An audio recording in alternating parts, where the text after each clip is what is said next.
Pues muy buenas tardes, bienvenidos al canal y nada, espero que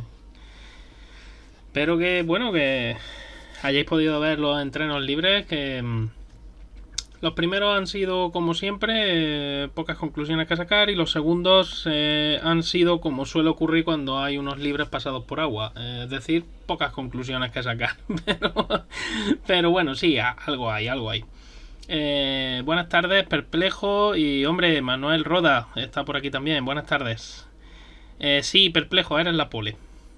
O por lo menos así me sale a mí en el chat. Así que apúntate la. Apúntate la pole de este viernes en el directo. Lo primero comentaros que voy a realizar una serie de cambios en el canal. Después de Semana Santa voy a intentar a ver si lo puedo tener listo para después de Semana Santa. Mientras seguiré haciendo las cosas como las estoy haciendo. Buenas tardes, Bea.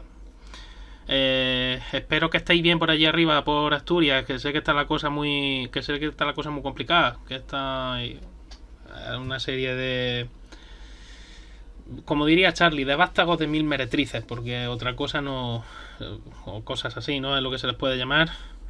Y que han decidido que van a quemar Asturias y Cantabria, en fin.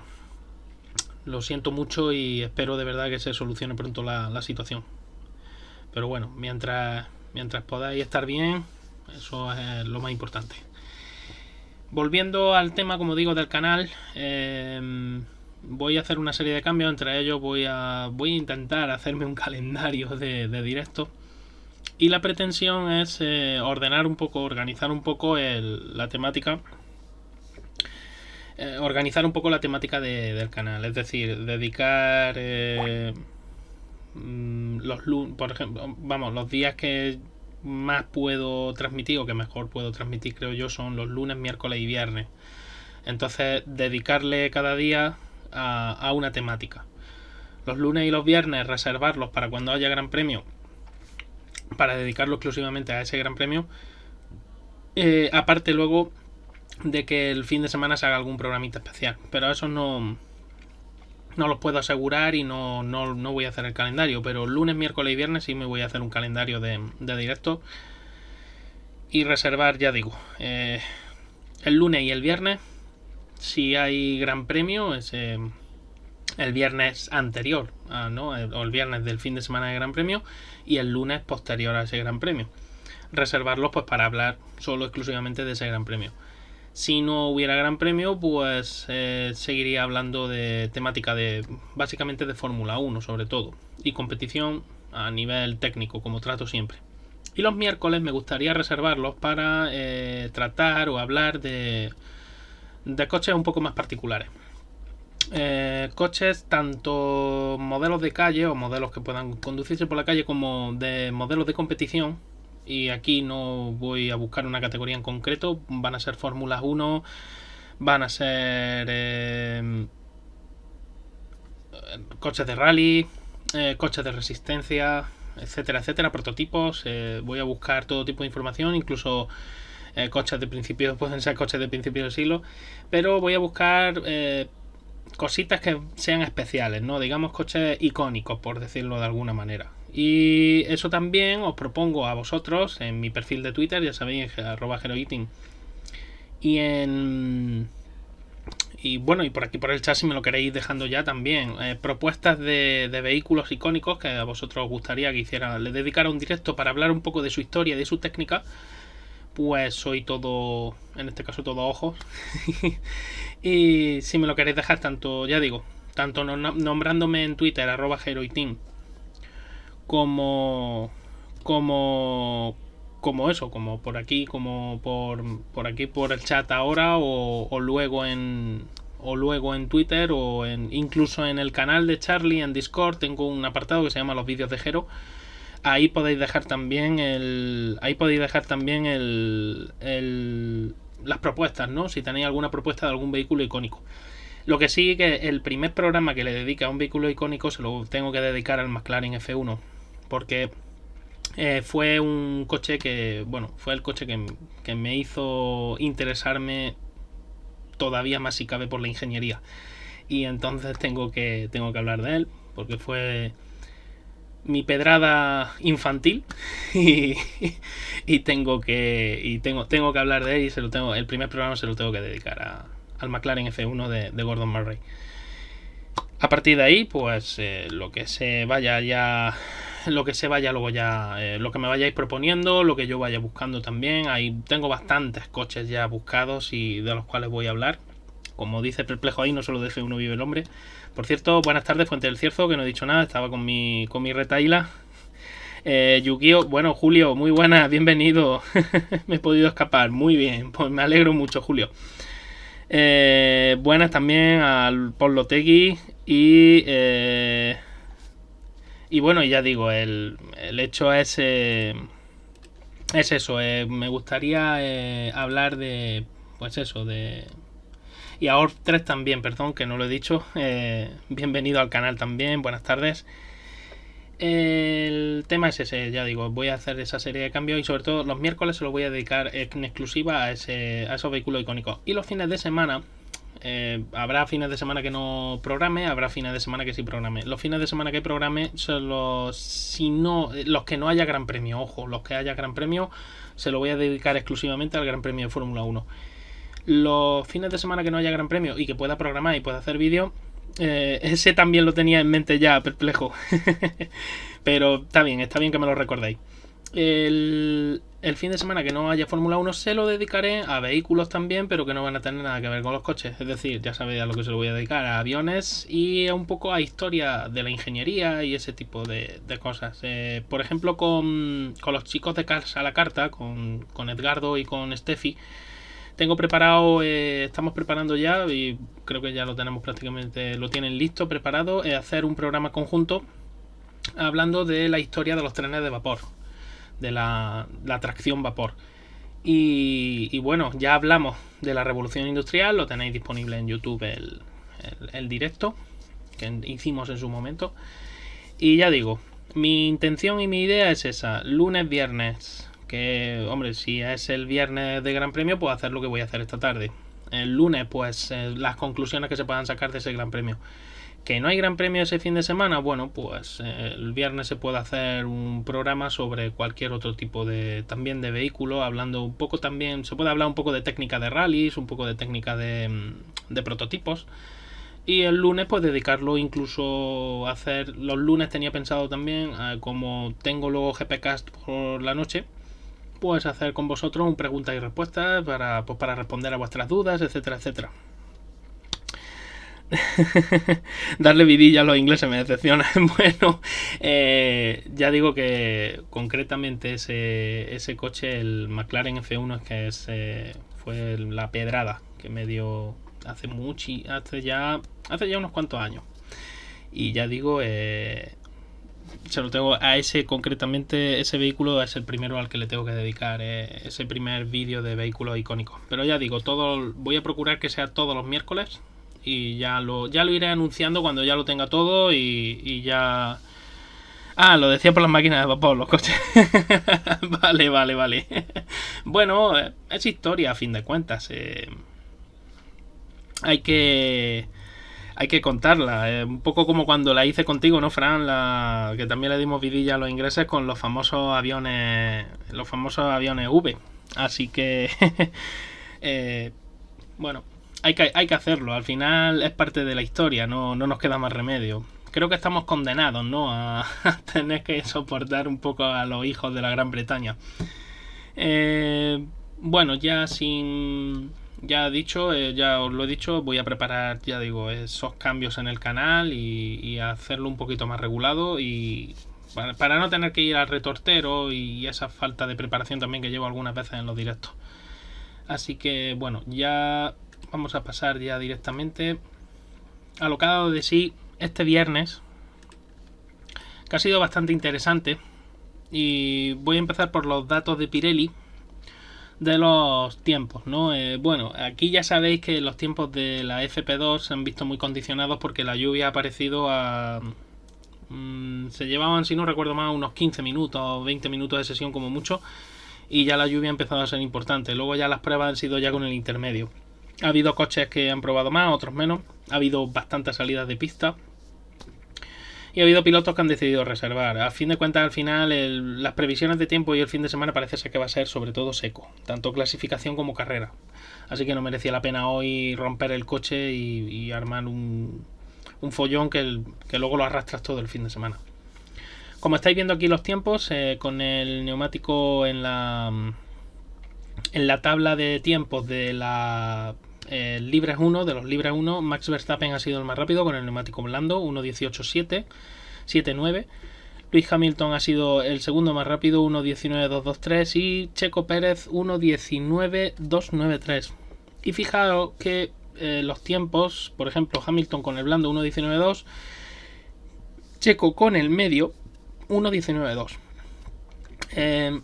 Libres 1 normalmente cada equipo lleva su programa, cada equipo carga una cantidad de gasolina determinada, suele haber, y luego muchos de ellos llevan descafeinados los motores, algunos ponen un poco más de motor, otros menos, entonces ya es difícil tomar como referencia esos tiempos. En los libres 2, por ejemplo, ya veis que las temperaturas y la lluvia han condicionado mucho la sesión, porque es que Fernando Alonso ha conseguido con el medio 1.18.8. Fijaos que Verstappen con el blando en la primera sesión 1.18.7. Eso te indica mucho también, primero, las condiciones de la pista, y segundo, la carga de carburante, el motor muy descafeinado, etcétera, etcétera. Todas esas cosas también te indican, ¿no? Charles Leclerc 1.19.3 y 1.19.5 Verstappen. Por cierto, el tráfico, sobre todo en la práctica 2, ha sido bastante molesto. Y creo que eso lo van a tener muy en cuenta para la clasificación. Luego veremos. Niels Wittich ya se ha encargado de recordar que hay un tiempo mínimo de regreso a boxes, o sea, de vuelta, ¿no?, entre las líneas de safety car 1 y O2, que sería la línea prácticamente la que coges de salida de los boxes, y la de regreso, la línea de safety car 2 cuando vas a entrar en boxes. Entre esas dos líneas el tiempo mínimo son 1.38, creo recordar que lo han puesto, 1.35. Estoy hablando de memoria. El tema es pues eso, para evitar que los pilotos vayan, o sea, pueden ir lento, pero para evitar que haya acumulación de coches para buscar una buena vuelta. Que al final la va a haber, mañana en la Q1 seguro, cuando estén los 20 coches en pista, segurísimo que la va a haber.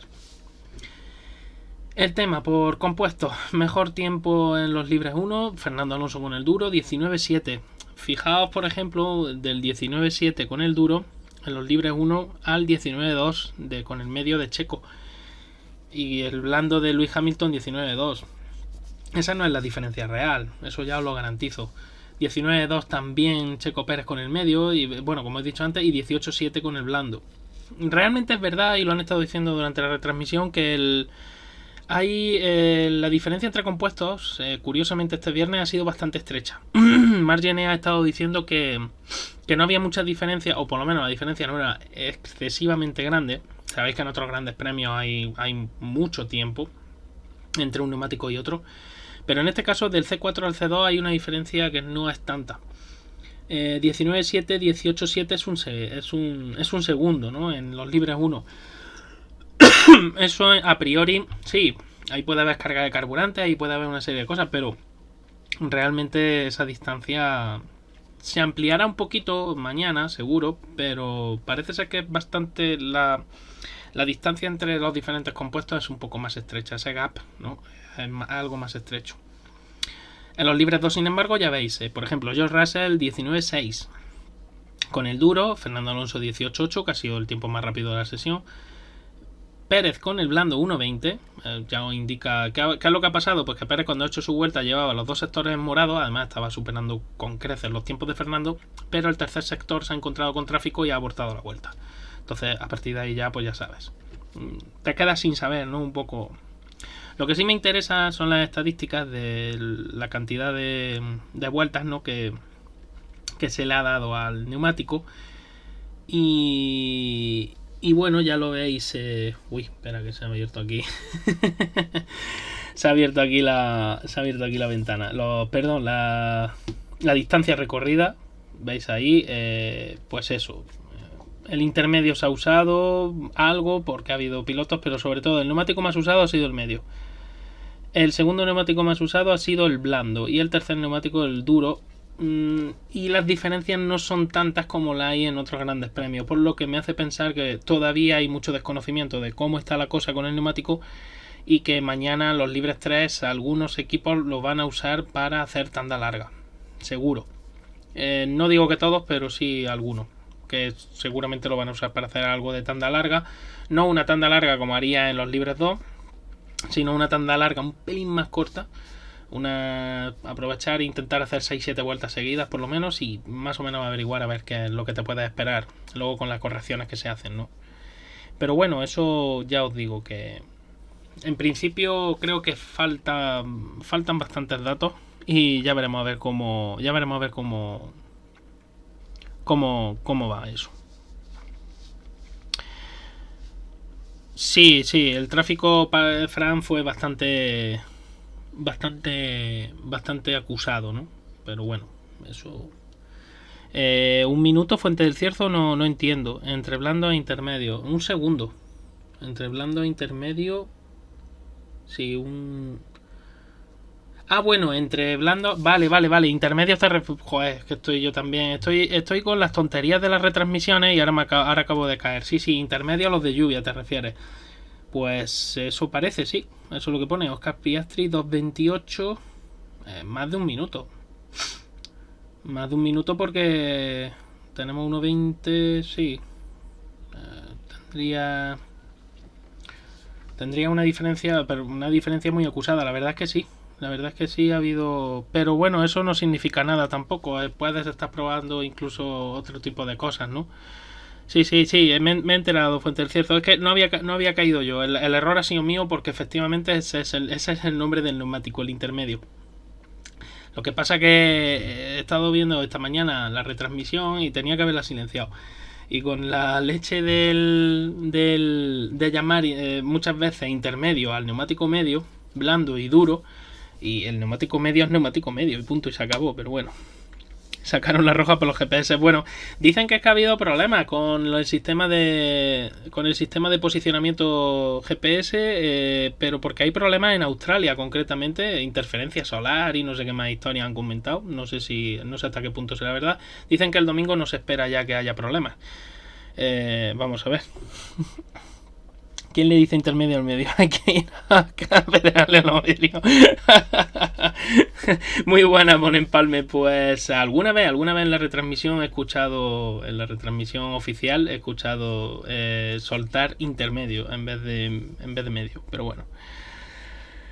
Además, a la hora que ha sido como para que no se líe más aún, sí. El trío Calavera, sí. Bueno, ahora después hablaremos, porque ha sido una semana movidita de dime y direte. Ahora después ya comentaremos también lo de los dime y diretes. Pero quería enseñaros una serie de datos de la cuenta que me encanta, F1 Data Analysis, F1 Data Analysis. Esta es la velocidad punta de los libres 2. El DRS ha ayudado muchísimo a Red Bull. Y no tanto a... es curioso porque los datos hacen que Verstappen ha rodado con una configuración menos equilibrada aerodinámicamente, pero más rápida. Por eso la velocidad punta 326 frente a 321, 318. Es decir, quiero decir que estos datos están un poquito desvirtuados porque Verstappen mañana va a poner una configuración, ya lo ha reconocido Red Bull, que Verstappen iba muy desequilibrado hoy. Eso le podría acarrear problemas luego en carrera. Entonces va a utilizar una configuración más parecida a la de Pérez. Checo Pérez ha ido con una configuración más equilibrada aerodinámicamente, aunque era un poco más también draggy, como dicen los ingleses, generaba más resistencia aerodinámica. Pero sí, el DRS, repito, ha ayudado mucho a Red Bull. Alpine, como se esperaba, iba a ser un coche muy rápido también en punta, gracias también precisamente a esa cantidad de DRS. Y Aston Martin, pues a base de reglaje y a base de buscarse la vida, bueno, no pierde tanto, quiero decir, porque Red Bull marca 3.26 ahí. Cuando a Verstappen le pongan una configuración más equilibrada, con más carga aerodinámica, porque hoy Verstappen, el coche, ha compensado mucho con la velocidad punta la pérdida que tenía en curvas con respecto al Aston Martin, pero sí tengo que decir que esa configuración no la va a llevar en carrera. Y claro, Eso quiere decir también que en clasificación tiene que cambiarla, o antes de la clasificación la cambiarán seguro. ¿Que va a seguir siendo una sangría con respecto a... o sea, entre Aston Martin y Red Bull? Sí, no os digo que no, pero no van a ser de 3.26 a 3.18. Posiblemente a lo mejor Red Bull se coloque en 3.23, 3.25 y Aston Martin no sea capaz de llegar a los 3.20. Pero bueno, si consigue mantenerse en esos 6 km por hora de diferencia, tampoco será tan malo, ¿no? El tema de Alfa lo desconozco, esos 3.13. Sé que ahora después también contaré porque ha sucedido algo con los equipos clientes Ferrari. Han sucedido cositas, ¿no? Dice Frank que con la mayor carga aerodinámica de Red Bull era superior a la configuración de velocidad de Aston Martin. Una locura, sí. Es lo que venimos hablando desde el principio de temporada. Red Bull es el RB19 es un coche mucho más eficiente. Aunque no genera tanta carga bruta como sí genera el Aston Martin, a priori o aparentemente ha conseguido frenar un poquito esa sangría que se esperaba en velocidad punta por culpa de esas 4 zonas de DRS. Pero sí es cierto y es verdad que Red Bull, el sector 2 y el sector 3 es acojonante. El sector 1 y el sector 2 sobre todo, lo he dicho mal, es impresionante la velocidad que tienen. Y es que, ya digo, sobre todo incluso Verstappen, repito, con una configuración que no era muy... No estaba tan equilibrada aerodinámicamente como sí estaba la de Pérez, compensaba muchísimo Verstappen esa pérdida de carga aerodinámica y ese no poder atacar las curvas tan fuerte con una velocidad punta endiablada y con una aceleración también endiablada. Entonces, claro, eso influye mucho. ¿Qué más datos os iba a enseñar? Bueno, antes de enseñaros eso, vamos a ver esto. Velocidades mínimas. Como siempre, interesante porque se ven dos aspectos fundamentales. Uno, en sí, el agarre mecánico del vehículo, es decir, la tracción. Está claro que en Aston Martin es un monstruo en esto, además lleva demostrándolo desde que empezó la temporada. Pero está Mercedes ahí al lado, con 67. Y veis que la mínima es Williams, 58,4. Eso ya sabes lo que pasa, no puedes poner tanta potencia. De hecho, los motores van muy descafeinados, ¿no? Los viernes. Y sin embargo, estáis viendo a Williams con 58,4 km por hora frente a los 68,1 de velocidad mínima del Aston. Ya te está demostrando que el Williams de tracción anda mal. A pesar de que vaya descafeinado y a pesar de que no se han puesto, ¿no? Y así que bueno, eso tendrán que intentar corregir los Williams mañana. En el otro aspecto, pues decir también que Red Bull, por ejemplo, también esa pérdida un poco de esa velocidad mínima la compensa luego muy mucho con una aceleración mayor y con ese DRS, ¿no? Que les da mucha más velocidad. Entonces digamos que no pierdes tanto en ese aspecto. Pero bueno, es interesante sobre todo para ver qué coches traccionan muy bien. Y bueno, el Aston en eso es un as. El Mercedes es muy bueno también. Es una cosa que llevo diciendo desde el principio de año, que desde que vimos la carrera de Bahrein, que el Mercedes no es tan mal coche como quieren hacernos parecer, ¿no? Y que estamos como siempre, como decía Sergio en GPcast el lunes, es que son expertos en desviar la atención. El Mercedes no es tan mal coche. El Mercedes es un coche que sigue necesitando mucha evolución, pero ahora, que es verdad que ese concepto es mucho más difícil de evolucionar y que posiblemente el camino se te cierre antes, que si imitas a Red Bull, es posible, no digo que no, pero es un coche muy competitivo. Ya quisiera, por ejemplo, Alpine tener la misma competitividad que tiene Mercedes ahora mismo. Seguro, vamos, segurísimo. Sin embargo, bueno, se siguen quejando, pues ya está. Lo dejaremos ahí. Hablando de DRS, ya sabéis, línea continua, el coche sin el DRS, ya lo estáis viendo ahí arriba, línea discontinua, coche con DRS. Estos son los datos obtenidos de GPS y de la aplicación oficial de la Fórmula 1. Veis que hay una reducción de resistencia aerodinámica del 23,4%. Un poquito mayor de la que hubo en Jeddah. En Jeddah era un 20 y algo, pero bueno, hay una mejora marginal, pero no es la mejora que todo el mundo esperaba, ¿no? Y sobre todo la mejora de la que se hablaba, en fin. Ya sabéis, los milagros de la multiplicación de los panes y los peces, como siempre, pero bueno, al final luego viene la realidad, y la realidad te dice pues que los milagros en Lourdes. La historia es que estamos en la tercera carrera del año y que Aston Martin, claro que necesita evolucionar, pero las evoluciones van a ir a su tiempo y en su forma, no cuando la gente diga ni pretenda.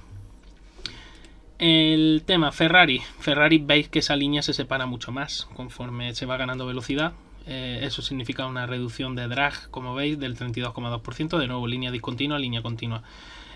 Puntos claros DRS sin DRS, puntos oscuros con DRS. Veis que hay una... Estos gráficos de dispersión te muestran también un poco la evolución, ¿no? Cómo evoluciona cada curva y más o menos ver la potencia real de ese DRS. Volvemos al de Aston Martin y veis que es muy diferente. Por cierto, curioso, me ha llamado la atención en este gráfico que haya más, parece o da la impresión de que hay más puntos con el DRS activado que con el DRS desactivado. Puede ser también que el equipo haya estado activándolo más veces que otros equipos precisamente para eso, para probar esos reglajes, para ver que por lo menos pueden reducir un poco esa resistencia aerodinámica que no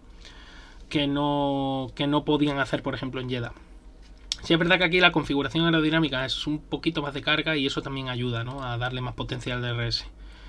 32,2, como he dicho, con Ferrari, con el Ferrari de Sainz, en este caso son los datos, y los datos de Verstappen, 37,4. Tiene el DRS de Red Bull, ya sabemos que funciona a las mismas maravillas. Ya lo dije en su momento, lo vuelvo a repetir. Red Bull puede usar un ala trasera con una configuración tal que el plano principal tenga una cuerda menor, tiene una superficie menor y por lo tanto genera menos carga. Pero a su vez lo compensa con un flap superior con más incidencia, el cual además cuando se acciona el DRS reduce mucho más la resistencia aerodinámica precisamente por ese efecto, ¿no? Que tanto mi plano principal, que está generando menos carga per se, ya la resistencia aerodinámica es menor, como que mi flap cuando se abra permitirá una mayor abertura de la boca, entre comillas, ¿no?, de ese DRS. Sin embargo, en el caso de Aston Martin, el plano principal es el que se encarga de generar más carga. Entonces tiene una cuerda mayor, una superficie mayor. Cuando yo active mi DRS, ese plano principal sigue generando carga. No la misma, va a generar menos, pero la reducción de resistencia va a ser menor, porque la reducción de carga es menor. Aquí son, digamos que son matemáticas. 2 más 2 son 4. Podríamos decir. Y ya os digo que en ese aspecto, bueno, pues el Aston pues tiene que seguir trabajando. Raúl Larroyo-Jim. Raúl Arroyo-Jim, eso. Es que estoy aquí, perdón. Raúl Arroyo-Jim. Pues bienvenido al canal y espero que... Gracias por el seguimiento y espero que te guste. Espero que lo disfrutes. Como os digo, con el tema del DRS, pues ya lo veis, lo que os acabo de decir. Esa configuración aerodinámica de cada coche es la que determina ese aspecto. Por ejemplo, el Ferrari con esas bañeras también reduce en parte la carga. Ferrari puede permitirse el lujo, como ha hecho ahora, de utilizar ese ala nueva que básicamente también tiene menos cuerda en el plano principal y por lo tanto aumentan un poco esa reducción de resistencia aerodinámica cuando abres el flap superior. El problema, en el caso de Red Bull concretamente, pues son esos problemas que le ha dado de vibraciones el DRS, que incluso ha llegado a romperse, porque el flap superior ahora ejerce más carga. Y digamos que le pides más tensión al sistema, es decir, lo estás estresando más a ese sistema de DRS. Un DRS como en Aston Martin o en otros equipos que utilizan una configuración parecida es más difícil, no digo que sea imposible, puede ocurrir, pero es más difícil que se rompa, porque no tiene que ejercer tanta tensión y no tiene tanto estrés como el que sí tiene en el Red Bull. Pero bueno, lo uno por lo otro, al final esto se compensa y si Red Bull ha conseguido darle la fiabilidad necesaria, pues es imposible que puedas competir con Red Bull en este aspecto, tendrás que competir en otro. Esto es un gráfico que os quería enseñar de Tracing Insight, también otra cuenta que analiza datos de los grandes premios de Fórmula 1. Las aceleraciones laterales en G. Este es un circuito que, como veis, es sobre todo, o era antiguamente era más un circuito de stop and go. Ahora se ha vuelto un circuito un poquito más exigente, ¿no? Pero sobre todo esta zona de aquí que os estoy enseñando, de la chicane, que no me acuerdo el nombre, de las curvas 9 y 10, es la zona donde más aceleración lateral sufre el piloto. tanto positiva como negativa. Estamos hablando de que se llegan a tocar los 5G y el resto del circuito alrededor de 4G, 3G y media, 4G. La media del circuito son 4,5G, es bastante alta. Es un circuito que exige bastante al físico del piloto.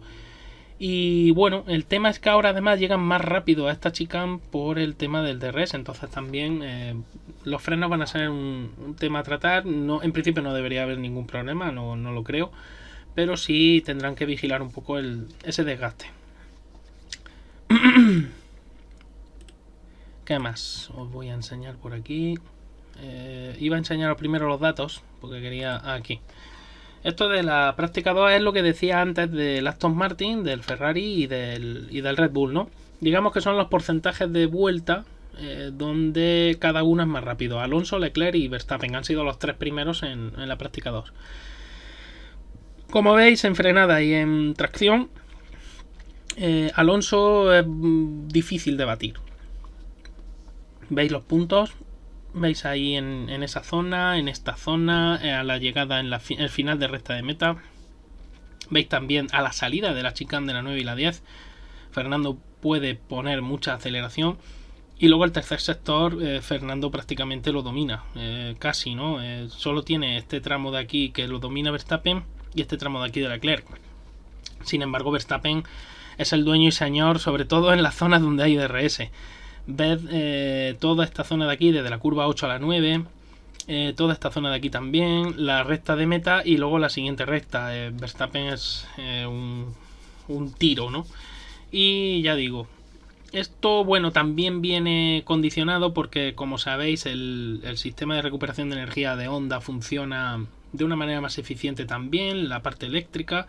El motor Honda no tiene tanta potencia bruta como pueden tener otros motores, pero sí... a ver, las diferencias son un máximo del 3% que se decía, ¿no? En realidad yo creo que están más o menos en ese 3%. Pero la MGUH de Honda sí es capaz de funcionar de una manera mucho más continua que en otros coches, y eso se nota. Eso se nota a la hora de conseguir esa velocidad punta que Red Bull sí consigue y que el resto pues les cuesta un poco más. Así que en ese aspecto ya lo veis, esa vuelta rápida.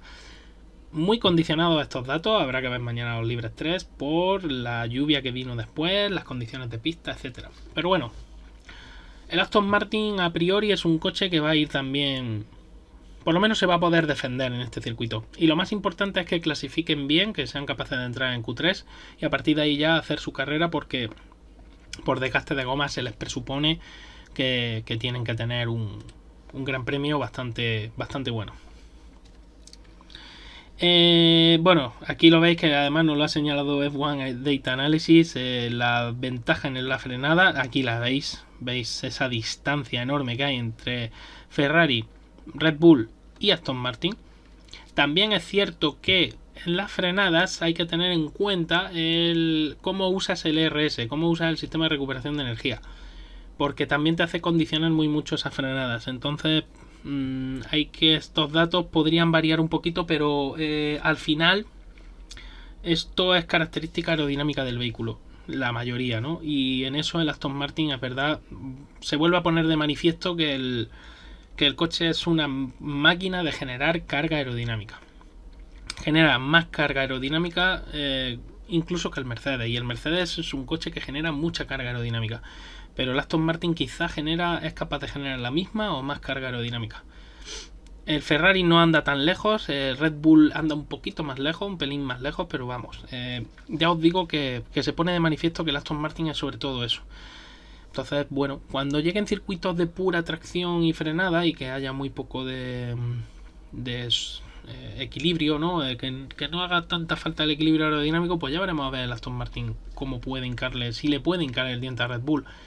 Sigo viendo lo difícil porque es verdad que Red Bull, y más si que estos datos son de viernes, sabemos que mañana Red Bull va a abrir la espita de esos motores, y sobre todo en clasificación, y esos datos cambian y son capaces de poner más carga porque pueden poner un poco más de incidencia de ala, pero no llega, el Red Bull no llega a esas cargas, a esa capacidad de generar carga que sí tiene el Aston Martin, cosa que bueno, es buena, ¿no?, para Aston Martin en ese aspecto. Esto es un gráfico interesante también de aceleraciones longitudinales en rojo y en azul, y las transversales, las aceleraciones, digamos las inerciales, en este caso las fuerzas G laterales. Y ya veis en la chicane es impresionante. Pero en general en el circuito hay puntos clave en los que el coche genera mucha carga aerodinámica y se genera por tanto también mucha fuerza G. Y ya pues no sé si había algún dato más. Este ya os lo he enseñado. Bueno, iba a pasar. Voy a enseñar este dato que también me parece interesante. Todos los clientes, esto lo puso, lo compartió también Albert Fábrega. Yo lo he conseguido de la cuenta F1, bueno, FIA F1 Document Bot, perdón. Y ahí lo veis. Los clientes Ferrari han tenido que cambiar el motor de combustión interna. Ya están usando la segunda unidad para este Gran Premio. No acarrea de esto, iba a decir penalización, porque se pueden usar hasta 3 unidades sin penalizar a lo largo del año. Pero volvemos a lo mismo. La misma preocupación que tenía en el anterior Gran Premio. Ahora mismo llevamos 3 grandes premios y ya has cambiado el motor de combustión interna. Que sí, que el otro lo puedes usar durante las sesiones de libre, pero que son 23 grandes premios. Y que tienes 3 motores de combustión interna para usar durante esos 23 grandes premios. Muy bien tienes que hacerlo para no terminar penalizando. Así que esperemos que no lo paguen luego más caro, pero bueno. Pues bienvenido al canal. Espero que te guste y nada. Seguimos con la historia. Como estaba diciendo, los clientes Ferrari y los clientes Mercedes, aquí sin excepción, han tenido que cambiar los escapes. Escapes hay 8 disponibles a lo largo de toda la temporada. Y bueno, aquí el único problema que veo es Lando Norris, que ya estaba en su segunda unidad de escape, ya va a meter la tercera. El resto, solo llevamos la primera todavía. El tercer gran premio, hombre, si tú divides 23 entre 8 por 3, 24, sí, te salen más o menos las cuentas. Más o menos estamos ahí. Pero bueno, sigo pensando y tengo mi pedrada ahí que esta temporada vamos a ver penalizaciones por muchos aspectos de las unidades de potencia. Ya sabéis que como se dividen en muchas unidades y que vamos a ver más de una y más de 2 penalizaciones. Aunque es verdad que los equipos no van a querer tener... O sea, esto no es como cuando Mercedes en el año 2021 decidió penalizar 3 o 4 veces con el motor, si no recuerdo mal, porque no pasaba nada, entre comillas. Después, cuando ya entró el límite presupuestario ya fuerte, directamente ya ningún equipo quiere hacer eso, porque la ventaja que podrías tener técnicamente la vas a perder en la posibilidad de desarrollo porque has tenido que comprar esas unidades de motor. Así que tendrán que tener cuidado. ¿Qué más documentos? Bueno, pues está este también curioso de las cajas de cambios. Caja de cambio y todo lo que es el sistema de transmisión. Ya sabéis que muchas veces os he dicho que una cosa es la caja de cambios propiamente dicha y otra cosa es el cárter que envuelve tanto a la caja de cambios como al diferencial, que va todo metido en una caja, ¿no? En una sola, como los ingleses la denominan casete. El tema es que aquí Mercedes ha decidido sustituir tanto la caja de cambios como la casete, como todo el conjunto de transmisión y demás. Se pueden usar 4 durante toda la temporada. Han metido la segunda unidad. Vamos a ver qué tal se le da. Barran 97, pues bienvenido al canal. Espero que te guste. Y ya digo, en este caso son las 4 unidades posibles que se pueden usar. Esto os lo quería enseñar después. Me voy a volver para atrás. Aquí. Vale. Bueno, aquí tenéis... entonces vamos a repasar entonces que esto va a ser la risa, va a ser muy interesante. Ya sabéis que ahora están obligados por normativa. La normativa FIA obliga a que los equipos, cuando traen novedades técnicas, las cuales son visibles, es decir, básicamente aerodinámicas o incluso si hay diferencias en los brazos de suspensión que son visibles, pues también las tienen que publicar, las tienen que publicitar. Y entonces los equipos preparan estos dosieres en los que le explican a la FIA qué es lo que van a cambiar y para qué, ¿no? Es verdad que las explicaciones de los equipos son sucintas, vamos a decirlo así, son ligeritas. Luego después los condicionantes de estas piezas suelen ser bastante más profundos y bastante más difíciles de averiguar, porque los equipos no quieren dar pistas, pero sí. Básicamente, pues se presentan estas hojitas en las cuales se presentan las novedades visibles. El equipo Red Bull, bueno, por cierto, que vi también que sonó la alerta. Rubén 20215. Pues bienvenido al canal también, al igual que a los anteriores, y espero que te guste. Dice... bueno, pues me alegro muchísimo. Ni 3 minutos aquí y ya he aprendido algo. Pues me alegro. Por componentes bastante nada están apuntados. Sí, totalmente. Nos van a faltar lo de los 70 puestos de penalización, pero sancionan todos. Sí, explicación gráfica es de esta... Sí, de este año, sí. Eso se exige este año, porque si recordáis, el año pasado lo que hacían era los equipos simplemente escribir, ¿no? Lo que habían cambiado. Este año ya sí se exige que, además de escribirlo, pues lo dibujes para que la gente lo tenga más fácil, entre comillas. Esto sobre todo para que los periodistas y los que están allí en el paddock, los que están, los enviados que están en el paddock, que no me salía el nombre, como Albert Fábrica, por ejemplo, etcétera, pues puedan explicarle luego a sus oyentes, a sus televidentes y demás, y a los seguidores de sus canales, pues explicarles bien qué es lo que está pasando, ¿no? Qué cambian en los coches. Red Bull, como veis, las tomas de freno, el ala delantera, el endplate también lo han cambiado. Han cambiado un poquito lo que es la... Ahora después os lo vamos a ver y os lo explico en las imágenes que tenía compartida Albert Fábrica en su Twitter. El siguiente, McLaren ha cambiado, veis, la zona concreta, la sección donde ha cambiado McLaren ha cambiado unas tapas y ha cambiado una serie de elementos, tapas de motor, esa sección, sección de entrada de donde está la sección de donde empieza el fondo del monoplaza y bueno. Y el difusor, como veis ahí, que está ahí puesto en... Bueno, no sé si lo veis, se ve muy pequeñito, pero bueno, ya lo digo yo, que el difusor también ha cambiado. Alfa Tauri ha traído un montón de cambios. Ya veis, en el difusor, en el borde de ataque, en la zona del undercut, de esos pontones, en la zona también de esa barrera lateral, ¿no? del floor edge, que es el borde y la barrera lateral, lo que antiguamente conocíamos como bargeboard, ahora es la floor fence. Y ha cambiado muchas cosas Alfa Tauri. Ha traído bastantes novedades. Quizá también porque en otros grandes premios, en los anteriores, creo recordar que no trajo tanto. Alfa Romeo. Pues Alfa Romeo, ya sabéis, a la delantera y también los soportes de los espejos, que ha cambiado, que es bastante interesante. Y ahora, los siguientes cambios. En el caso de Williams, como veis, también ha traído cambios. Muy interesante lo que ha hecho Williams en el endplate del ala trasera, que si os acordáis os enseñé hace ya un tiempo una imagen del endplate del ala trasera del Aston Martin.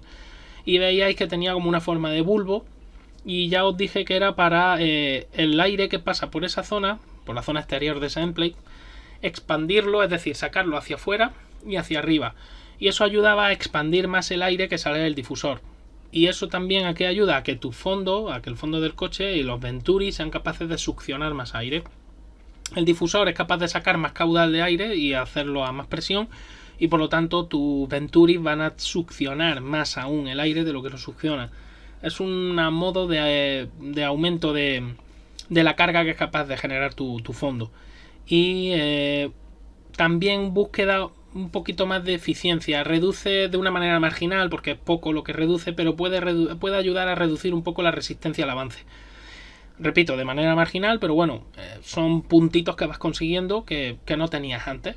Entonces es bastante interesante, ¿no?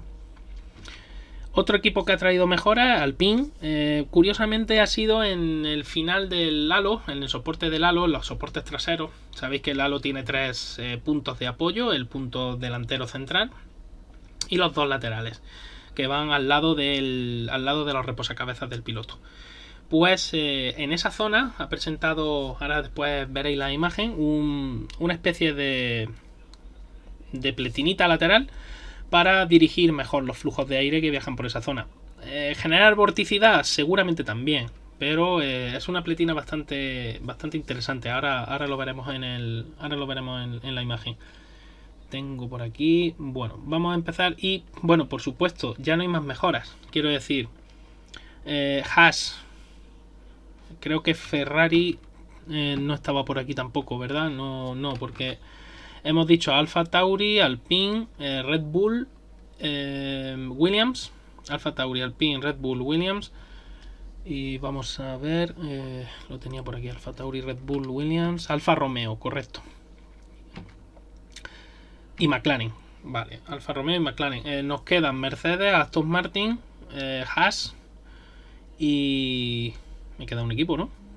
Estoy yo ahora despistado. A ver, Red Bull, McLaren, Alfa Tauri y Alfa Romeo. Ya van 4.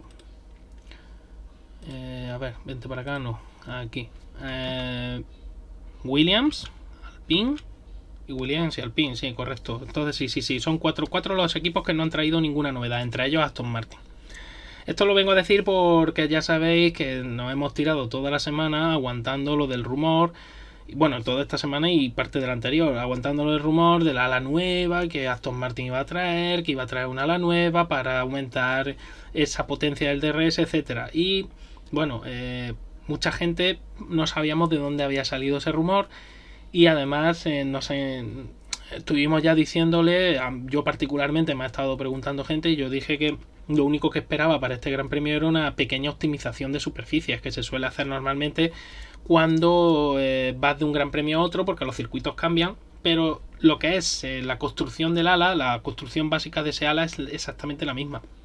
Entonces en el caso de Aston Martin concretamente, ya digo, modificaciones visibles, te repito, visibles, no han presentado ninguna.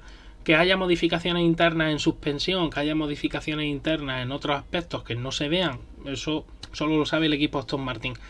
Que ya habéis visto, del 20,7,5% de potencia, ¿no?, de reducción de resistencia al 23 y pico, oye, es una ganancia, puede parecer pequeña, pero sí es significativa y es importante. Así que, bueno, es simplemente deciros eso, que yo sé que hay mucha impaciencia muchas veces y que la gente pues quiere saber las cosas antes de que se llegue al Gran Premio, pero sinceramente, si queréis enteraros de mejoras de lo que presentan en cada Gran Premio, lo mejor que podéis hacer es esperar a que termine el viernes o esperar incluso, perdón, en este caso concreto además, antes de que empiecen los entrenamientos libres del viernes. Albert Fábrega es una de esas cuentas, pero hay más cuentas también que disponen de estos datos. Y os los van a explicar y os los van a decir. O sea, no hay ningún problema en ese aspecto y ya os enteráis realmente de dónde tenéis que poner el ojo, ¿no?, para fijaros en esas novedades. Y así pues os ahorráis también alguna decepción que otra. Al menos es así como yo lo pienso, que oye, que luego a la gente le gusta también el salseo. Bueno, pues eso ya cada uno particular. Como os digo, el Aston Martin no ha traído ninguna novedad visible, sigue siendo el mismo coche que estuvo en Jeddah. En Jeddah sí presentó algunas novedades, sobre todo esas alas traseras que traía eran optimizaciones, pero un poquito más profundas. Ahora aquí simplemente pues lo que han hecho ha sido optimizar el coche para funcionar aquí correctamente. Una cosa que sí me llama la atención de las fotos que ha compartido Albert hoy del Aston Martin es lo delgado que es el morro en la zona de la nariz, cómo lo han estilizado muchísimo, cosa que es buena. Como el ala delantera, como Aston Martin, a mi modo de ver, han evolucionado muchísimo el coche, que esa es una de las razones por las que Hombre, evolucionas y que no te equivoques, ¿no? Con el diseño. Pero ellos han acertado. Y esa es una de las razones por las que Aston Martin es tan competitivo en este inicio de temporada. Así que en ese sentido, yo creo que han hecho un grandísimo trabajo. Y ya no solo porque el coche, aparte de que el coche personal, ya esto es una opinión personal mía, lo veo que es un coche bonito. Y ya no solo por los colores, sino las formas, ¿no? Y sí, efectivamente, toma prestadas ideas y conceptos que ya hemos visto en otros coches, pero es que en Fórmula 1 se hace siempre así. O sea, en este aspecto no nada que reprocharle a Aston Martin en este aspecto. Una cosita que sí os iba a decir, me llama mucho la atención porque luego después creo que lo tengo por ahí también, lo veremos con más detenimiento, pero el undercut que se hace, ese corte que se hace al pontón, ese afinamiento, es incluso mayor que el de Red Bull y es un poco diferente. Y es una idea que es original, entre comillas, podríamos decir, de Aston Martin. No la he visto en ningún otro equipo, ni siquiera en Red Bull. Y es muy curioso, esta parte de aquí. Ahora hay otra imagen que se ve, otra imagen que compartió también otra cuenta que se ve muy bien. Como os digo, el ala, tapamotor, etcétera, son todas básicamente ya vistas en Bahrein y en Australia. En Jeddah. En Australia estamos ahora. El aspecto, de nuevo lo mismo, esas cascadas impresionantes, es algo que me sigue llamando muchísimo la atención de este vehículo y a cualquiera, ¿no? Porque realmente es impresionante, ¿no? Ese tratamiento del flujo que viaja por esa zona es impresionante en el Aston Martin, más que en el Alpine y más que en ningún otro coche. Que Alpine fue el que ideó ese tipo de cascada, mucho menos pronunciada en el Alpine, con algo menos de volumen. Inspirada en las bañeras de Ferrari, sí, pero como idea propia luego también es bastante diferente al concepto de la bañera porque además funciona de una manera bastante diferente. Otro aspecto que os iba a señalar, esta zona de aquí que Aston Martin ya desde el año pasado llevaba trabajando muy mucho, la zona del halo. Esto sobre todo lo que se busca es generar vorticidad también en esta zona y que el flujo se mantenga más aparejado a la tapa motor, a la parte de arriba. Que ese flujo no vaya a malograr un poco el trabajo de las cascadas y que no interactúe con esa estructura de flujo que viaja por la cascada. A ver, si no tuviera esas pletinas, si no tuviera estas pletinitas para poder generar, ya digo, esa vorticidad, es posible que solo con la adición de algún elemento aquí un poco más agresivo de lo que él tiene, también es posible que se podría controlar un poco ese flujo, pero el halo es un elemento que distorsiona mucho las estructuras que viajan en esta zona. Y es muy fácil, el aire es muy puñetero, y es muy fácil que al final termine perdiendo energía, y al perder energía caiga hacia la cascada e interactúe con el flujo que viaja por esa cascada. La cascada, su propósito es llevar mucho caudal para llevar energía a la parte trasera del vehículo, y si ese flujo que empieza a caer con menos energía interactúa, al final roba energía a ese flujo y por lo tanto pierdes carga en la parte trasera. Ya sabéis, es un coche que genera carga bruta, pero además es el coche que más carga bruta genera, o por lo menos de los que más. Yo creo que estará ahí con el Mercedes. Eso es por las cascadas. Si no fuera por esas cascadas es posible que este coche no pudiera generar esa carga. Entonces necesitas proteger esa zona. ¿Y cómo la proteges? Pues ahí lo tenéis. Y también con el lateral, a ver si se ve. Bueno, esta es la parte delantera. Y también, como iba a decir, con el lateral de la misma cascada, esa forma que le han dado con ese hombro tan robusto para proteger también el flujo de la misma manera. Aquí veis este corte que hay aquí en el endplate. Ya sabéis que interesa generar vorticidad en esta zona. Es muy interesante porque así reduces un poco ese flujo de aire sucio que genera la rueda delantera, que entre la traslación que hace hacia adelante y ese giro termina por generar mucho aire con muy poca energía, el cual hay que sacar de ahí porque puede afectar luego a todo el lateral del vehículo.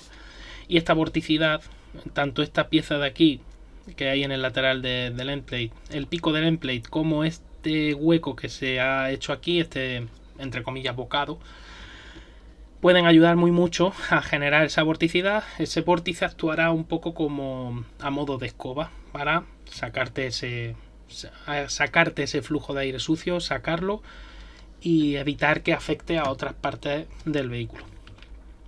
En el Aston Martin se nota que funciona bien. Esta es la zona que yo quería enseñaros.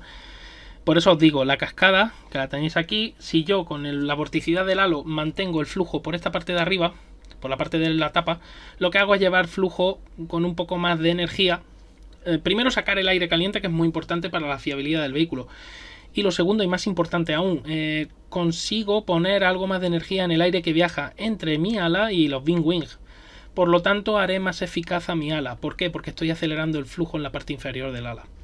En un ala, tanto en un ala de avión como en un alerón de Fórmula 1, la superficie más importante, o la que más estudio necesita y la que menos estorbo necesita, es el extra 2, que es la superficie dentro de la sección del ala, es la superficie donde el aire se acelera, donde hay menos presión.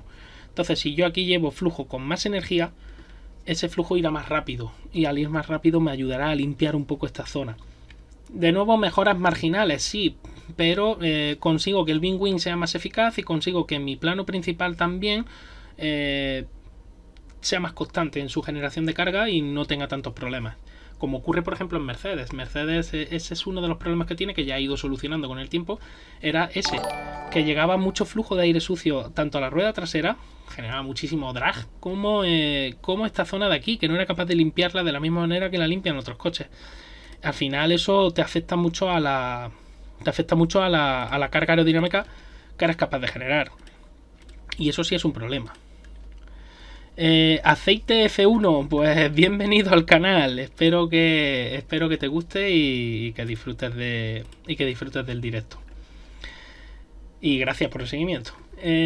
Otra curiosidad que algunas veces me han preguntado, esos puntos amarillos, ¿no?, que veis en las alas traseras. Obligatorio FIA. Antiguamente los equipos lo usaban y se llevan usando en aerodinámica desde hace mucho tiempo para comprobar la flexibilidad del ala utilizando la cámara de la FOM y viendo ese movimiento dentro de, se graba un vídeo, se ve el movimiento mientras el coche está en movimiento, pues tanto los movimientos laterales como horizontales. ¿Y cómo los ves? Como verticales, perdón. Pues muy sencillo, con una cuadrícula, colocando en ese vídeo encima una cuadrícula, centrando esos puntos en una serie de cruces y viendo cómo se desplazan los puntos con respecto a esa cuadrícula fija. Entonces puedes calcular, entre comillas, si el ala está teniendo mucha flexión o el ala está dentro de unos parámetros de tolerancia habituales. Y compararlo además con los datos que tenías tú de tus cálculos usando el método de elementos finitos, que se llama cálculos dimensionales y cálculos en ordenador, pues, usando elementos finitos para ver que el material va a soportar esas cargas. Y ya digo, esos puntos pues la FIA también los usa para sus mediciones particulares. Ya sabéis que llevan mucho tiempo intentando que los equipos no copien de manera fidedigna y que no haya trasvase de información entre equipos que no sean partes compradas, etcétera. En fin, ya sabéis, lo de los plagios y demás, todo eso hay que tenerlo muy en cuenta. El Aston Martin también, como veis, usa una suspensión trasera de tipo pull rod. El brazo de tracción, aquí lo veis, que es ese que os estoy señalando, y los dos triángulos, aquí un triángulo, aquí otro triángulo. En este aspecto depende de lo que Mercedes le proporciona. Y el palier que iría incluido en este aditamento de fibra de carbono para hacerlo mucho más aerodinámico. Al final aquí lo que se pretende es generar un túnel que lleve ese aire luego a la salida del difusor. Ayudar de nuevo al difusor a que sea capaz de sacar más caudal de aire. Por cierto, que no me he olvidado que había sonado también Mario Romar, pues bienvenido al canal y muchas gracias por ese seguimiento y espero que lo disfrutéis. Muy interesante, Jero.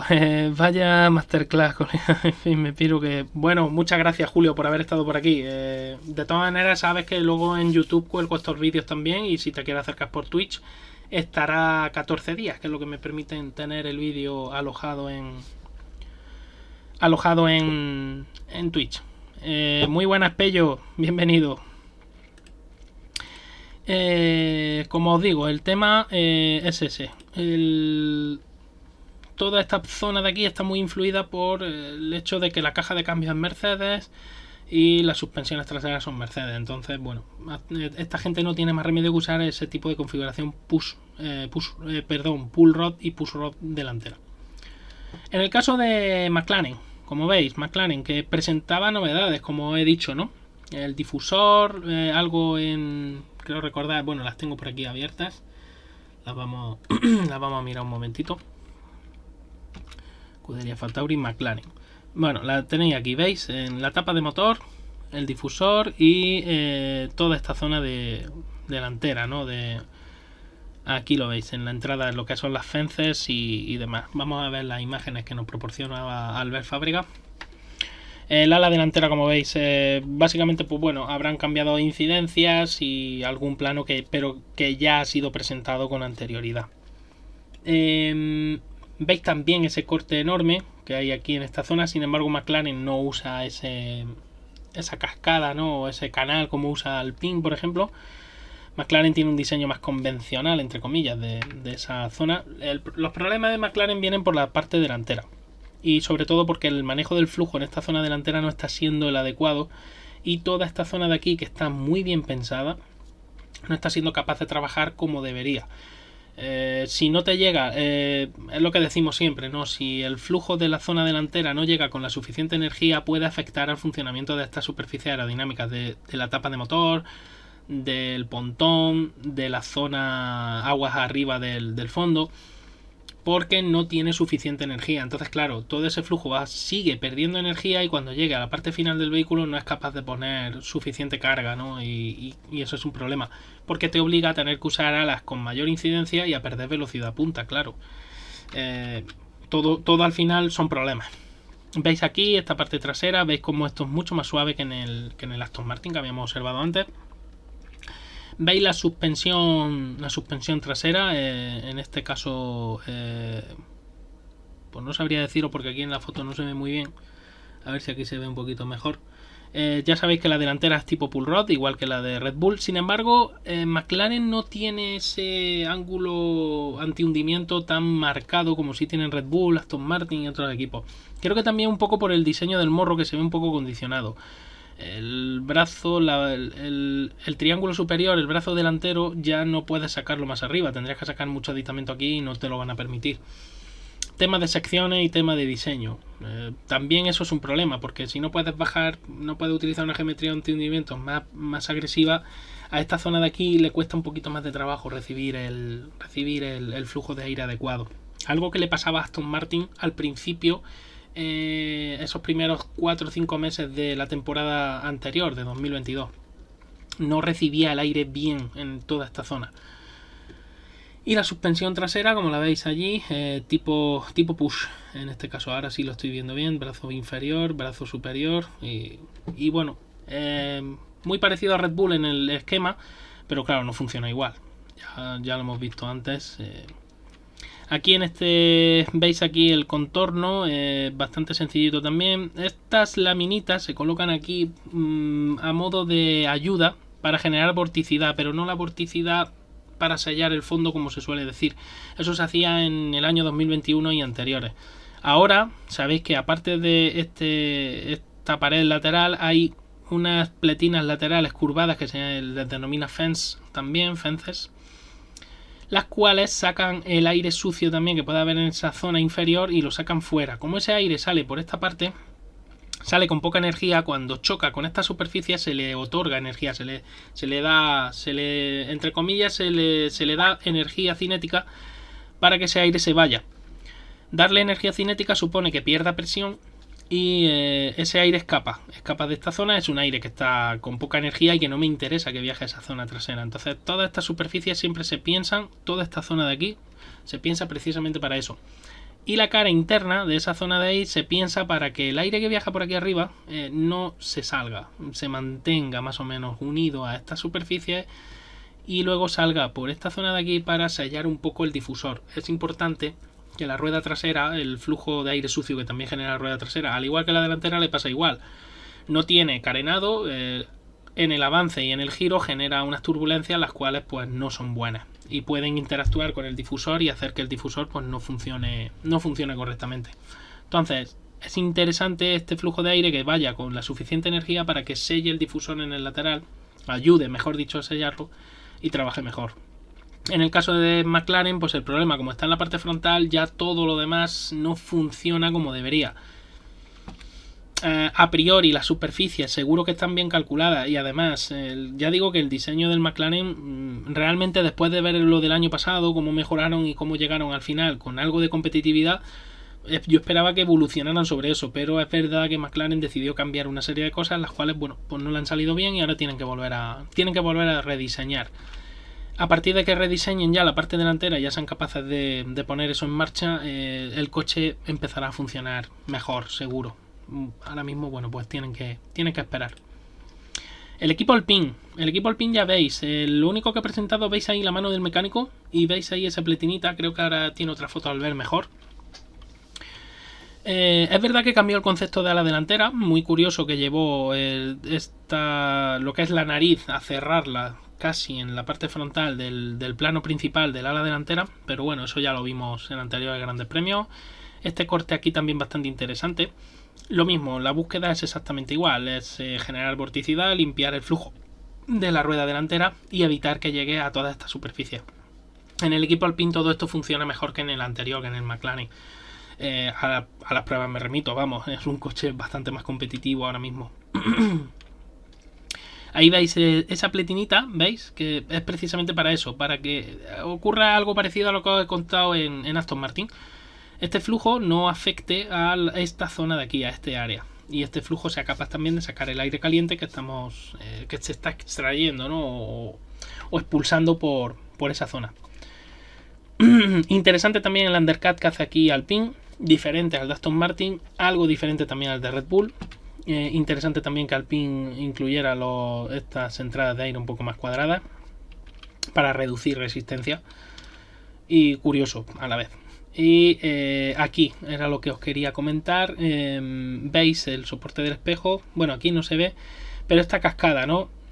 La inspiración de Aston Martin viene sobre todo por esta cascada aquí, pero esta es más estrechita, menos agresiva que la de Aston Martin. Quizá eso también haga que el equipo Alpine no tenga la potencia aerodinámica que sí tiene Aston Martin. Es posible que Alpine, las mejoras sucesivas que vaya haciendo al coche, una de ellas sea esa, buscar una cascada más profunda. Eso sí, las consecuencias que puede tener la cascada más profunda son sobre todo mecánicas y a nivel de fiabilidad del motor. Tienes que hacerlo muy bien para sacar ese aire caliente que genera el motor que se transporta a través de los radiadores, de los intercoolers, y que luego hay que sacarlo, ¿no? De alguna manera. Entonces tienes que hacerlo realmente bien. Por lo demás, sigue siendo un coche muy eficiente como lo era el año pasado. El año pasado lo que le faltó fue sobre todo fiabilidad. Y suspensión, como veis, tipo push rod en la parte trasera. ¿Por qué utilizan push y no pull? Pues digamos que es para levantar un poco el canal, para tener un poco más de volumen disponible y que el canal del difusor lo pueda levantar. Simple. ¿Mejor o peor que la push? ¿Mejor o peor que la pull? Bueno, eso no... Tampoco, lo digo muchas veces, cinemáticamente hay muy poca diferencia. Dinámicamente hay una diferencia marginal y sobre todo es aerodinámica. Ya cada equipo pues decide qué poner o qué dejar de poner. En Alfa Romeo, los soportes del espejo, que eran uno de los cambios principales o el cambio principal, y luego veis el ala delantera de Alfa Romeo, bastante interesante, ¿no? Ese concepto, ese llevar el morro un poco más hacia atrás, de nuevo, dejar ese plano principal más libre.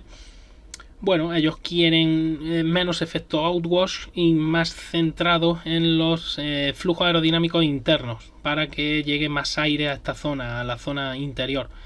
Cada coche luego ya elige lo que le supone mejor o peor, ¿no? Pero en ese aspecto pues depende muy mucho del diseño general aerodinámico, cada uno escoge lo que cree conveniente. Aquí, al contrario que en Alpine, al contrario que en Aston Martin, más parecido a McLaren, lo que tienes es una rampa donde se ofrece una superficie mayor para el efecto Coanda. Esto, es menos peligroso que el flujo que viaja por aquí arriba interactúe con este flujo. Es menos peligroso, digo, porque hay un volumen mayor. hay un caudal mayor y es más difícil que estorbe. En el otro aspecto, como he dicho antes, con esa cascada tan pronunciada, sí es verdad que no quieres que haya interactividad entre flujos con muy diferente energía. Aquí no te preocupa tanto porque tienes mucha superficie disponible, mucha superficie aerodinámica. Lo mismo, el tema es mantener este flujo que viaja por aquí lo más pegado posible al corte inferior del pontón. Utilizar aquí vorticidad para que el flujo que sale algo parado se vaya fuera, no llegue a la rueda trasera. En el Mercedes eso es más difícil por ese tema de los pontones más pequeños.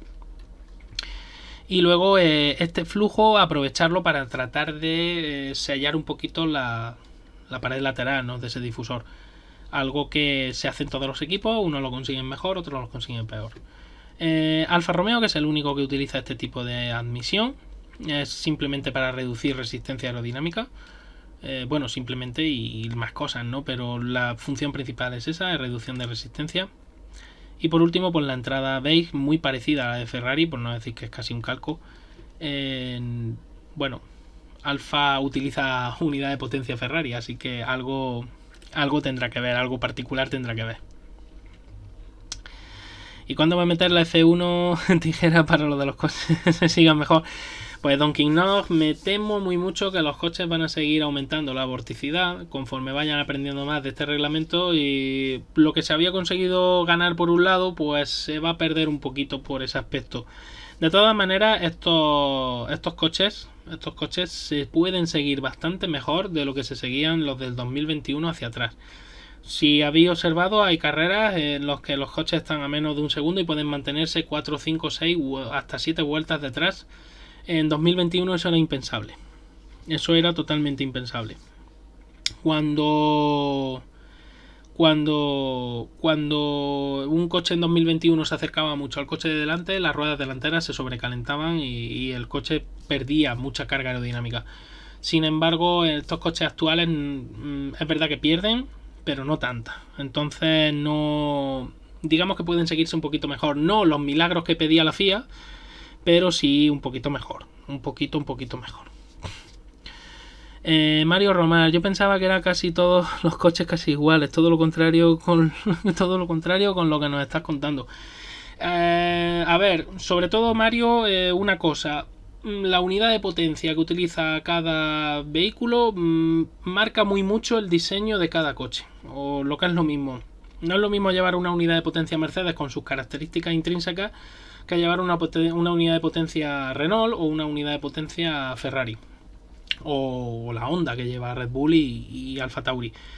Eso condiciona ya de por sí, ya de inicio ya condiciona el diseño del coche. Y luego dependiendo de cuáles son tus objetivos y de dónde esperas rodar, también es muy importante. Como veis, los coches de media tabla, que se supone que son coches que van a tener que rodar mucho en tráfico, hay que dibujarlos de una manera, y los coches que van a estar arriba o que se espera que estén arriba son coches que tienen otras características. De hecho, luego después les cuesta trabajo ir detrás a rebufo, ¿no? Pero bueno, sí, no, los coches, a ver, el aspecto general puede ser muy parecido. Yo reconozco que para un ojo que no esté entrenado, pues sí, efectivamente, si le quitáramos la pintura y los pusiéramos todos en fibra de carbono, seguramente sería difícil de distinguir para un ojo no entrenado. Luego, conforme ya te vas fijando en cada uno, sí es verdad que vas viendo esas diferencias. Pero bueno, eso es cuestión de entrenar el ojo, de ir viendo coche por coche y ver que efectivamente no son tan parecidos. Peyoto, ¿tú ves coches o flujo y vórtice cuando miras la carrera? Pues cuando miro la carrera no tanto, pero sí veo flujos y vórtices, por ejemplo, cuando veo estas imágenes que os estoy enseñando. Ahí sí estoy viendo ricitos continuamente. Que nos quiten el bendito DRS, a ver si vemos algún... Eso sí es verdad, pero ya os digo que a pesar de eso, creo que estos coches se pueden seguir un poquito mejor. Es verdad que la vorticidad está aumentando y eso va a hacer que los coches pues se puedan seguir un poco peor. Aquí esta foto me gusta porque veis el tamaño enorme que tiene el plano principal, veis esa cuerda tan larga, y ahora cuando veamos por ejemplo el Red Bull vais a comprobar que A ver si hay una foto parecida. Es algo más corto, no es tan grande. Y cuando un flap superior es algo más pequeño, veis que lo que hacen es colocar el Garni flap, que es esa pletinita. El Garni, el flap Garni normalmente suele ser como mucho un 10% de la longitud total del ala. Si yo tengo un ala que sean 60 centímetros, pues el flap Garni como mucho debería ser de 6 centímetros. Si, hombre, un ala de 60 centímetros estamos hablando de una señora ala. Pero normalmente en un Fórmula 1 la cuerda de un perfil como ese ya estáis viendo la mano del mecánico. Más o menos la cuerda pueden ser unos 20 milímetros, unos 20 centímetros, 18-20 centímetros. El flap Garni debería de tener como mucho 1,5 cm, como mucho.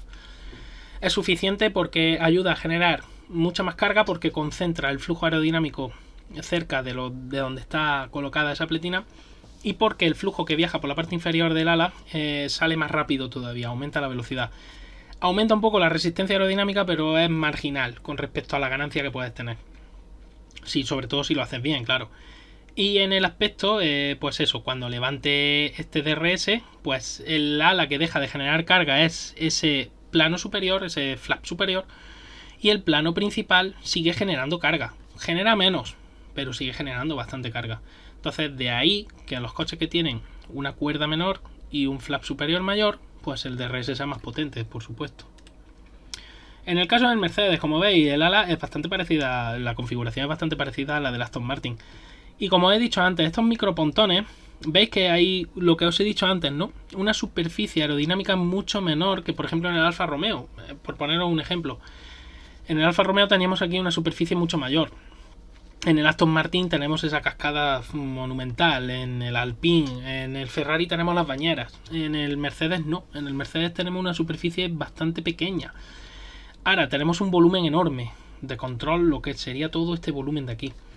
Claro, ¿qué pasa? Tengo que hacer vorticidad en el halo, tengo que el halo usarlo de una manera muy inteligente para que el aire se mantenga por aquí arriba y no me malogre todo esto de aquí. Pero es que luego tengo un problema. Como mi pontón es bastante estrecho, no tengo tanta superficie para controlar, el efecto quad de aquí no controla tanto. El aire es muy puñetero y si no tiene la energía suficiente, si no consigo ponerle la energía suficiente, que para eso están estos generadores de vórtices aquí, y sobre todo la parte delantera del vehículo tiene que llevarme mucho caudal con mucha energía, eso también me hace perder cierto rendimiento porque tengo que poner un ala delantera con más carga que otra gente. Al final esta zona de aquí puede que el aire se escape, la rueda trasera genere todavía más resistencia aerodinámica y al final tenga que poner un ala menos cargada y perder una serie de condiciones aerodinámicas que hacen que el coche esté desequilibrado. Al final es difícil ajustar un coche así, más difícil que los coches con pontones, entre comillas, tradicionales, porque aquí es que tengo muy poca superficie disponible. El concepto lo que buscaba era sobre todo reducir mucho la resistencia aerodinámica que genera el cuerpo, de lo que es el bodywork, ¿no? del coche, la carrocería, pero es que pierden muchas otras cosas. Tienes al final que idear una serie de sistemas para que no te malogre todo el flujo hacia la parte trasera y no tengas que usar un ala mucho más cargada porque el circuito te lo exija o tener que descargar el ala de manera peligrosa para que no te adelante. Así que es complejo lo de Mercedes. De todas maneras, Mercedes, para ser lo complejo que es este coche funciona, es muy competitivo, sigue siendo muy competitivo. Hablando de complejidad, veis todas estas superficies, veis cómo Mercedes las trabaja. Por ejemplo, hemos visto en el Alfa y en otros coches que son bastante más sencillas. Mercedes tiene aquí una complejidad que no llega al barroquismo que llegaban los coches de 2021 y anteriores con esa zona del dashboard, pero Mercedes necesita mucho trabajo en esta zona. Y claro, todo eso influye porque genera aumentos pequeños de la resistencia aerodinámica. Y al final, pues eso también influye en la cantidad de combustible que gasta e influye en el funcionamiento del ERS y de esa electricidad disponible. Lo mismo aquí, vorticidad. ¿Por qué? Porque necesito mucha potencia, que ese aire llegue bien a la parte trasera. Y aquí igual tenemos un ala, un flap superior con una incidencia bastante alta. ¿Para qué? Para poder generar carga, que es lo que necesito, para que el coche no se me desequilibre. Y la parte trasera, pues lo mismo, un plano principal de en cuchara muy pronunciado, grandote, y un flap superior que tampoco es pequeño, ojo a este dato. Pero claro, como tengo un ala principal, un plano principal que genera bastante carga, ese flap luego cuando yo levanto el DRS pues no es tan efectivo como puede ser en otros coches. Eso, bueno, es un problema que tiene Mercedes y que no sé si solucionarán de aquí a final de año. Y seguramente el año que viene cambien de concepto. No van a ser un Red Bull pintado de negro, pero esos pontones tienen que cambiar seguro. No ha llegado tu pesadilla. Hola, Jero y audiencia. Indie F1, muy buena, Alejandro. ¿Habrá cambio de concepto o no este año? Pues eso mismo digo. Yo creo que sí, que Mercedes tiene al final tendrá que renunciar a parte de este concepto. Ya dije el año pasado que los pontones este año, o sea, iban a renunciar al concepto del año pasado, que era todavía más agresivo. Y este año, aún siendo menos agresivo, siguen teniendo problemas para el reglaje. Veo malo el Marlboro y Mercedes no aprovechan el ancho máximo pasando de la rueda. No lo creo, Alejandro. Supongo que a lo mejor es la perspectiva, porque todos los coches van al máximo, o por lo menos todos los ingenieros diseñan al máximo, porque los 2 metros te dan mucha más capacidad aerodinámica que si te quedas corto de esos 2 metros. Puede haber diferencias muy pequeñas en milímetros, pero muy pequeñas. No creo que... Supongo que solo tienen que llevar al máximo. Y respondiendo eso, Peyoto, lo que te he dicho antes, el tema es ese, este concepto, este pontón tan reducido que te deja mucho volumen aquí, pero claro, si no soy capaz de traer todo el aire que a mí me gustaría a esta zona, al final tengo pérdidas. Entonces, al final esto tendrán que levantarlo y tendrán que traerlo de una manera diferente, hacer algo más parecido a lo que hacen otros coches. No creo que haga falta poner un pontón tradicional, pero sí necesitarán cambiarlo. Y aquí tenéis el Ferrari, pues lo mismo, ya veis ese ala de un solo pilón, lo mismo, veis ese plano principal, un poquito menos cuerda parece y menos inclinado, y ya veis que el flap superior también está menos inclinado, eso les da más potencia de DRS, ese plano más pequeñito y un flap más grandote, además de que les da mayor superficie para poner el nombre de Ferrari, que eso supongo que a los tifosi les tiene que gustar. Ya veis, ese plano principal, veis como la cuchara no es tan pronunciada como en el Mercedes, no tiene esa incidencia ni tampoco la del Aston Martin. Es más ligerita, ¿no?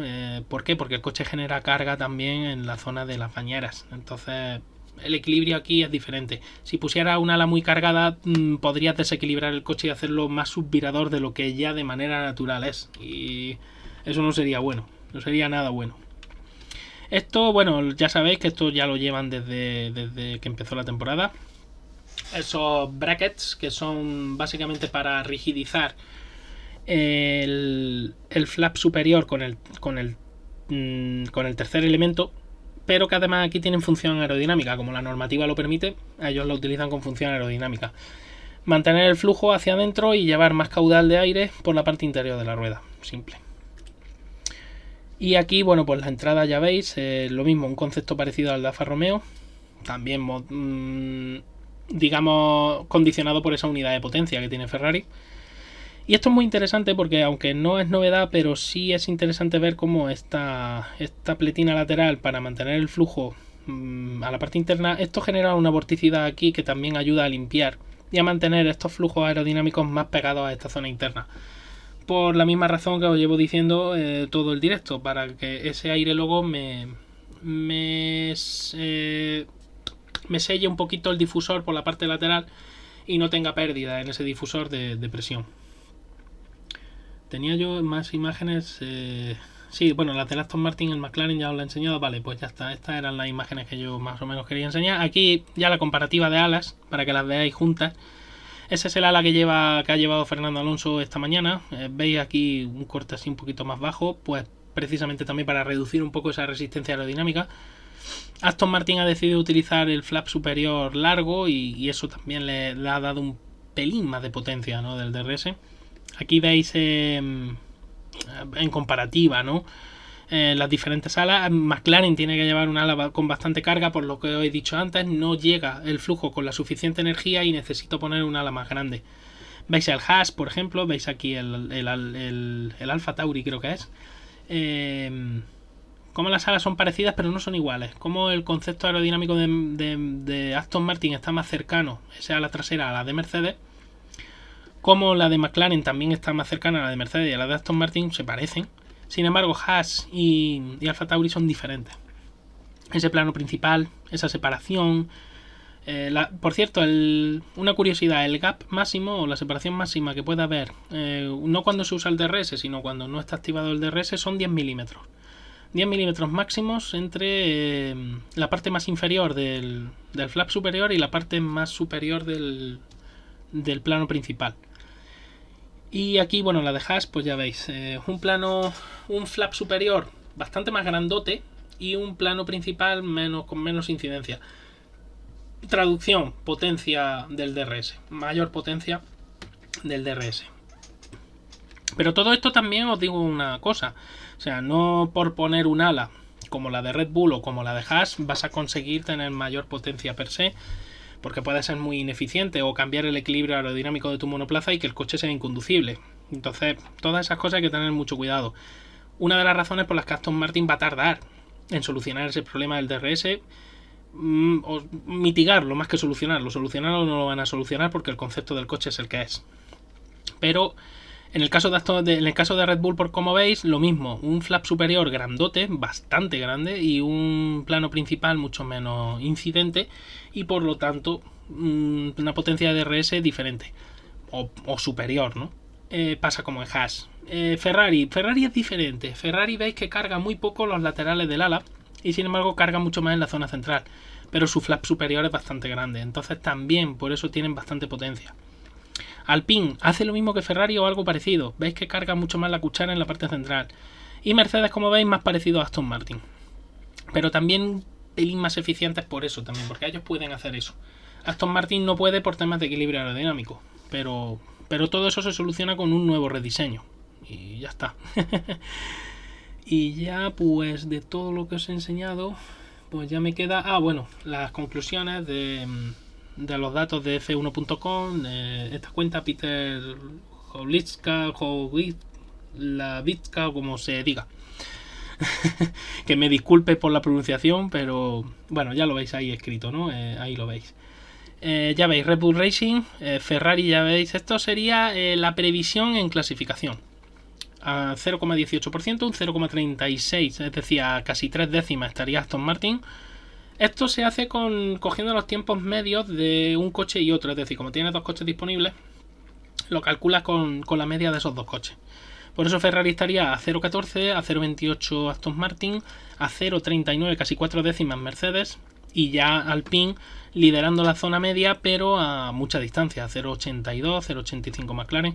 Aquí Alpine quizá va a sufrir un poco más por ser un circuito con algo más de necesidad de carga frente a lo que era Jeddah.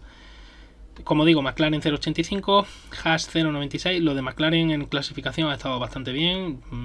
Ya poco a poco seguramente irán resolviendo esos problemas. Como os digo, es llevar más energía a la parte trasera.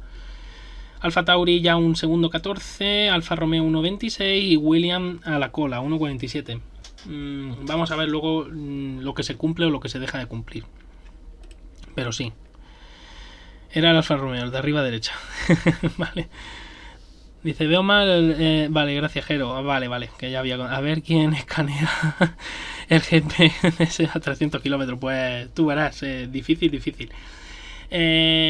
Pues ya está, por mi parte creo que ya hemos tocado todos los palos de la sesión del viernes. Velocidades, cargas, alerones, sobre todo alerones traseros, que es donde hay mucha diferencia entre coches, y los cuerpos de los monoplazas, etcétera, para pues para que veáis que hay bastante diferencia. Y veremos a ver mañana. Mi opinión personal es que esta fotografía, esta imagen que están enseñando, quizás cambie un poco mañana. Hoy ha estado muy condicionada porque ha sido mojado. Eso ha ayudado a Aston Martin también a que esos resultados sean mejores. Y vamos a ver mañana. Mi opinión particular es que creo que la fotografía va a seguir siendo parecida, pero que puede haber cambios, sobre todo en cuanto a que Alpine ponga un poco más de potencia y se aleje de McLaren, y a que Williams sea capaz también de poner algo más y a ver si puede competir un poco más de tú a tú con Alfa Romeo y Alfa Tauri y Haas. Aunque Haas parece que está ahí un poquito más alejada.